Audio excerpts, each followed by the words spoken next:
ঘাটশিলার শান্তি ঠাকুর বলেছিলেন আমায় গল্পটা। ভারী মজার গল্প, দারুণ এক দুরন্ত ছেলের কাহিনী। যত রাজ্যে দুষ্টবুদ্ধি খেলত ওর মাথায়। মুক্তিপদ ছিল তার নাম।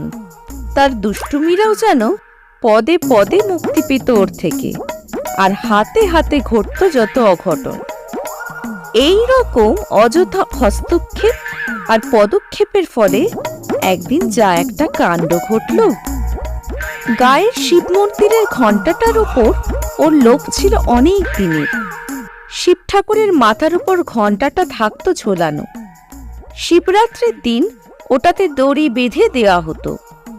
ভক্তরা সেই দড়ি ধরে টান মেরে একবার করে বাজিয়ে যেত ঘণ্টাটা। কি মিষ্টি যে ছিল তার আওয়াজ! শিবরাত্রির পর্ব ছাড়া আর কোনোদিন ওটা বাজানো হতো না। কিন্তু শিব ঠাকুরের পাশেই ছিলেন পার্বতী দেবী। তার মাথায় ঝকমক ঘুরত সোনার মুকুট, কিন্তু সেদিকে মুক্তিপদের মোটেই নজর ছিল না। মুক্তিপদ তককে তককে থাকতো কি করে ঘণ্টাটা হাতানো যায়। কুসুমকলের ব্যাক স্টেজে এখন সেই গল্পটাই বলছি। আজ থাকছে হাস্যরস ও রম্য রচনার রাজা সুসাহিত্যিক শিবরাম চক্রবর্তীর গল্প লাভের বেলায় ঘণ্টা। একদিন মুক্তিপদ দেখল পূজারী ঠাকুর কোথায় যেন বেরিয়েছে। মন্দির ফাঁকা পড়ে, চারধারে কেউ কোথাও নেই। সুবর্ণ সুযোগ জ্ঞান করে সে মন্দিরের ভেতরে গিয়ে সে ধুলো, কিন্তু হাত বাড়িয়ে দেখে যে ঘণ্টাটা তার নাগালের বাইরে। যতদূর তার হাত যায় তার থেকেও এক হাত ছাড়িয়ে উপরে রয়েছে ঘণ্টাটা। ওটাকে পারার জন্য সে তার শিবলিঙ্গের মাথার উপরে খাড়া হলো, কিন্তু তখনও সেটাকে হাত দিয়ে পাকড়ানো যায় না। আঙুলে ঠেকে, কিন্তু মুঠোর মধ্যে আনা যায় না ঘণ্টাটাকে। ভারী মুশকিল তো। কিন্তু এ কি, শিবের মাথায় চড়ে দাঁড়াবার সঙ্গে সঙ্গেই ঘটল সেই অঘটনটা। স্বয়ং শিব ঠাকুর তার সম্মুখে আবির্ভূত। মুক্তিপদর পদক্ষেপেই দেবাদিদেব মুক্তি পেলেন নাকি? বৎস, তোমার ভক্তিতে আমি প্রীত হয়েছি, তুমি বর প্রার্থনা করো। হক চকিয়ে গেছে মুক্তিপদ। ভয় খেও না, তুমি কি আমায় চিনতে পারছো না? চিনব না কেন? তুমি শিব ঠাকুর, দেখেই টের পেয়েছি। পটে দেখেছি তো, পটের সঙ্গে বেশ মিলে যায়। তোর মতন ভক্ত আর হয় না। শিব ঠাকুর বলেন, লোকে আমার মাথায় ফুল বেলপাতা চড়ায়, তুই নিজেকেই আমার উপর চড়িয়েছিস। তোর সবটাই দিয়েছিস আমায়। তোর মতন ভক্ত আমি দেখিনি। এখন বল, তুই কি চাস? কি আবার চাইবো? থতমত খেয়ে সে বলে, রাজা হতে চাস তুই? রাজা? অনেক লোক লস্কর নিয়ে বিরাট রাজ্যের অধীশ্বর হবার বাসনা আছে তোর? মুক্তিপদ ভাবতে থাকে। সে ভারী ঝামেলা। ভেবে চিনতে সে জানায়, রাজা হতে আমার প্রাণ চায় না। রাজ্য চালানো আমার কম্য নয়। কি করে রাজ্য চালায় তাই আমি জানিই নি। তাহলে কি চাস বল? পরমা সুন্দরী এক রাজকন্যে? রাজকন্যে নিয়ে আমি কি করব? কেন, বিয়ে করে সুখে ঘর কন্যা করবি? আবার কি বিয়ে? এখনই আমি বিয়ে করব কি? আমার গোঁফ বেরোয়নি এখনো। তুমি বলছো কি ঠাকুর? তাহলে হাতি ঘোড়া কি চাস বল তুই? বর দিতে এসে এমন বিড়ম্বনা শিব ঠাকুরের বুঝে কখনো হয়নি। আমি তোকে বর দিতে চাই, বর না দিয়ে আমি ছাড়বো না। হাতি ঘোড়া কি কেউ চায় নাকি? আবার টাকা করি ধন দৌলত রাখবো কোথায়? বাবা টের পেলে মারবে না? একবার বাবার একটা টাকা সরিয়েছিলাম, তাইতেই এমন একখানা চড় খেয়েছিলাম যে এখনো আমার মনে আছে বেশ। না না, টাকা করি আমার চাইনি। তোর দেখছি কামিনী কাঞ্চনে আসক্তি নেই, মুক্ত পুরুষ মনে হচ্ছে। তাহলে তুই কি চাস? ভক্তি, মুক্তি? সে তো আমার পাওয়া গো। আমার নামই মুক্তি।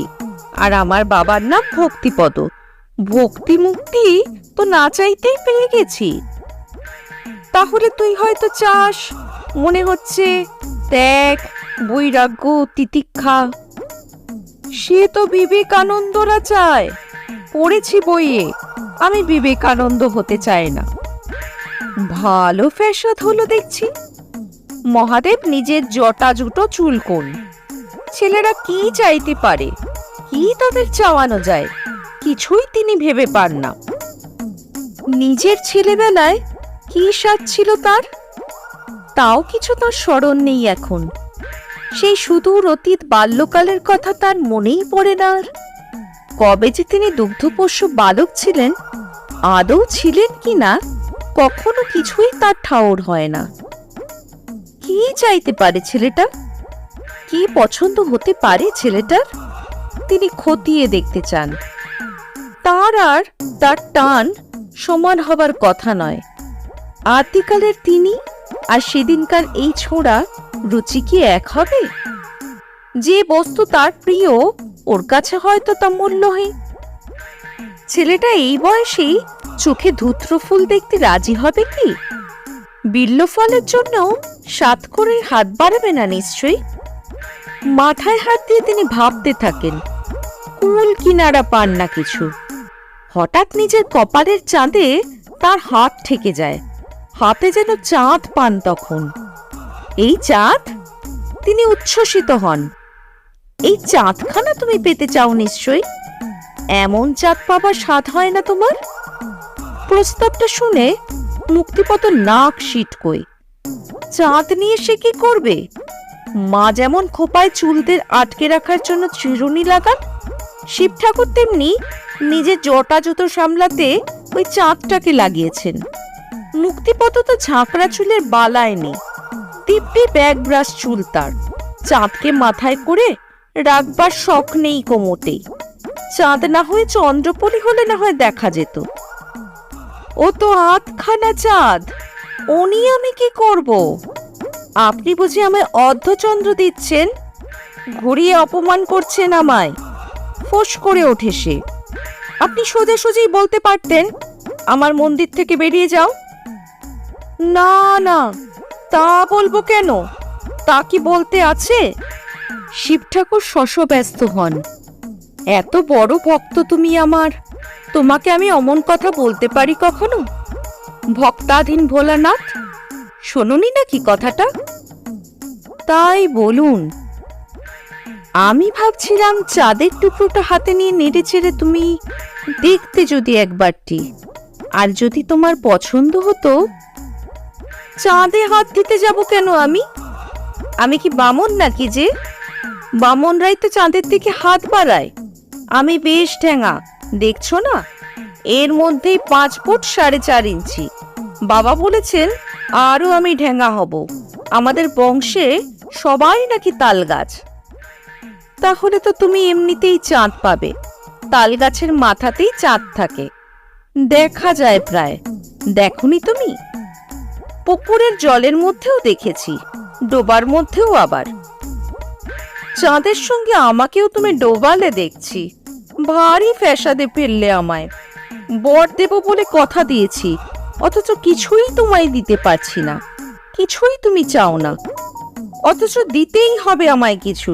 না দিয়ে উপায় নেই, নইলে আমার কথাটা মিথ্যা হয়ে যায়। মিথ্যে কথা আমি বলি না আবার। কি মুশকিলে যে পড়লাম। আচ্ছা, তুমি কি কিছু খেতে চাও? খাবারের কথায় তার উৎসাহ দেখা দেয়। কি খাওয়াবেন বলুন? কি খাওয়ানো যায় তোমায় ভাবছি তাই। শিব ঠাকুর বলেন, সত্যি বলতে আমাকেই সবাই ভোগ দেয়, আমি কখনো কাউকে ভোগ দিইনি কোনো। এমনকি তোমার ওই পার্বতী ঠাকুরেনকেও না। তোমার ভোগে কি লাগতে পারে ভেবে দেখি এখন। তিনি ভাবতে থাকেন। তারকেশ্বরের ডাব হাতের কাছে প্রথমেই তিনি ডাবটা পান, সেটাই পারেন সবার আগে। ডাব? ডাব কেন? আপনার সঙ্গে আমার তো আরই হয়নি যে ডাব দিয়ে ভাব পাতাতে হবে। তাহলে বৈদ্যনাথ ধামের প্যাঁড়া? কাশির মালাই লাচ্ছি, কৈলাসের ভাং। ভাংটা কি জিনিস জানতে চায় মুক্তিপদ, কিন্তু মহাদেব ওর বেশি ভাঙতে চান না। ছোট্ট ছেলের কাছে নেশার কথা পালাটা ঠিক হবে না তার মনে হয়। নন্দী ভৃঙ্গি ঘটে, তারাই বানায়, তারাই জানে কি জিনিস। তারপর ঘুরিয়ে বলেন কথাটা, ভাং মানে সিদ্ধি আর কি, শুদ্ধ ভাষায়। তুমি কি সিদ্ধি লাভ করতে চাও? একদম না, ও তো সাধক লোকেরা চায়। আমি কি সাধক, যোগী ঋষি আমি? তাহলেও শুনি তো। আমি খাই কেবল, মানে আমি পান করি মাত্র। খেতে কেমন? সিরাপের মতন কি? আখের রস যেমন ধরা হয়ে থাকে। খেতে মিষ্টি হলে দিতে পারেন আমায়। না, তা খেয়ে তোমার কাজ নেই। পানীয় তো আর খাদ্য নয়, ওতে পেট ভরে না। তোমাকে আর কি দেওয়া যায় দেখছি। মনে মনে তিনি দিকবিদিক ঘোরেন। যে খাবারগুলো তার দিব্য নেত্রে দেখতে পান আউড়ে যান। মালদেহের খাজা খাবে, কেষ্টনগরের সরভাজা, বর্ধমানের মিহিদানা, রানাঘাটের ছানার ঝিলিপি, জনাইয়ের মনোহরা পাঁশকুড়োর অমৃতি, নাটোরে দেদমন্ডা, গন্ডা গন্ডা। মুক্তিপদ বাধা দিয়ে জানতে চায়, যত চাও। বাগবাজারের রসগোল্লা, ভীমনাগের সন্দেশ, শিব ঠাকুরের ফিরিস্তি আর ফুরোয় না। চাই তোমার? কোনটা চাই বলো আমার? না সবগুলোই চাও তুমি? আমার জন্য হয়রান হয়ে ঘুরে ঘুরে আপনি জোগাড় করবেন তা আমি চাই না। আপনার হাতের কাছে যা আছে তাই আমায় দিন। হাতের কাছে? পার্বতী দেবীর ওই স্বর্ণ মুকুটটা চাও বুঝি? তিনি দেবীর দিকে হাত বাড়ান। না না, সোনার মুকুট নিয়ে আমি কি করব? ওটা তো পরাও যাবে না। পড়তে গেলে লাগবে আমার মাথায়। তাছাড়া মুকুট পরে বেরোলে পাড়ার ছেলেরাই বা বলবে কি? তাহলে কি তোমার চাই বলো তাই। আপনার মাথার উপরে ওই যে ঘন্টা, ওটাই আমি চাই, ওইটা আমায় পেরে দিন। বাঁচালে বলে হাঁপ ছেড়ে মহাদেব ওর হাতে ঘন্টাটা তুলে দেন। দিয়েই অন্তর্ধান হন। মুক্তিও ঘন্টাটা নিয়ে লাফাতে লাফাতে বেরিয়ে আসে। ঘন্টাটা তাকে কষ্ট করে বাজাতেও হয় না, ওর লাফঝাপের দাপুটে সেটা আপনিই বাজতে থাকে।